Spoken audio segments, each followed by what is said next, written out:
Alright, I told you I was going to show you how to make a ruler if you don't have a ruler and don't want to go out and buy one.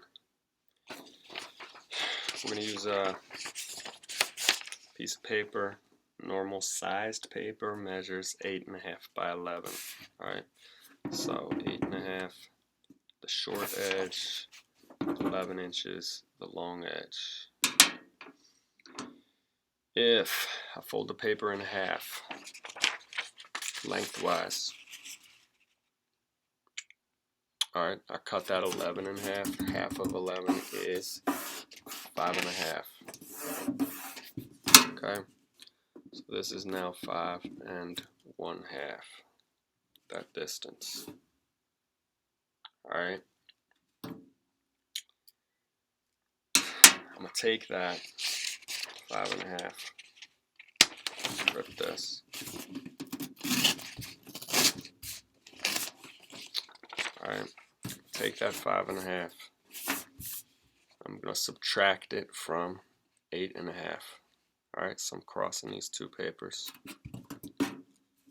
5.5 minus 8.5 equals 3. Alright, this is 3 inches off of this edge. Okay. I'm going to take this 3, fold. Alright.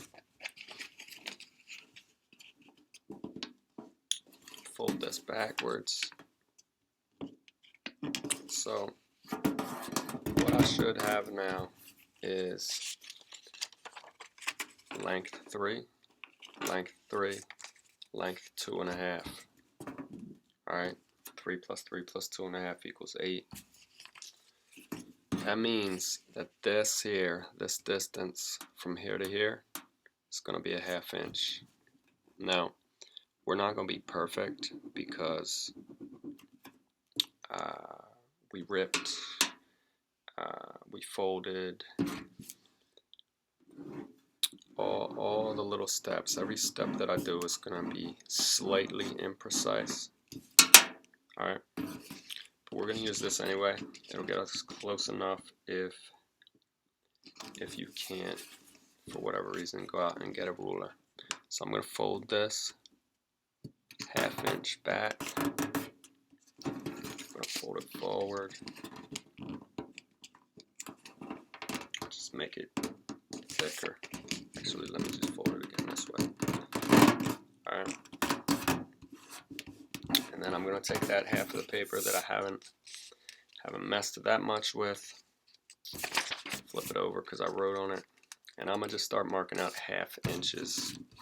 Alright, so I want to line up my red line with the edge of the paper. Alright, I might even, if it makes it easier for me, rip this. Alright, so approximately 1/2 inch. Make a mark. And I'll just move down. Do that all the way across the page. Alright.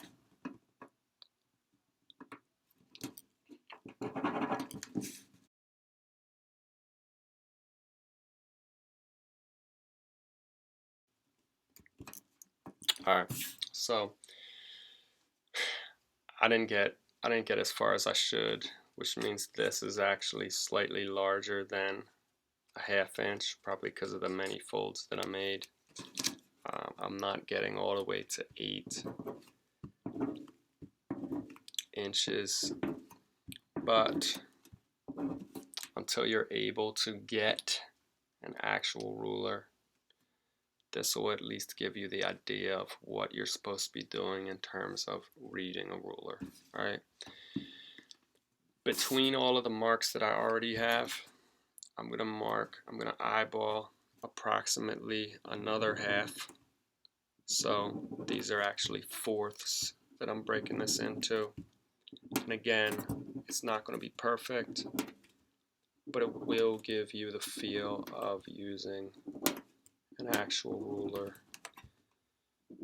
Your carpentry teacher, science teachers, graphic design teachers will love you if you can get down to, after fourths we've got eighths, eighth of an inch accuracy when you're measuring. So like I said, this particular ruler is going to measure everything a little too big because our 1/2 inch was a little too big, but it'll be good enough for now.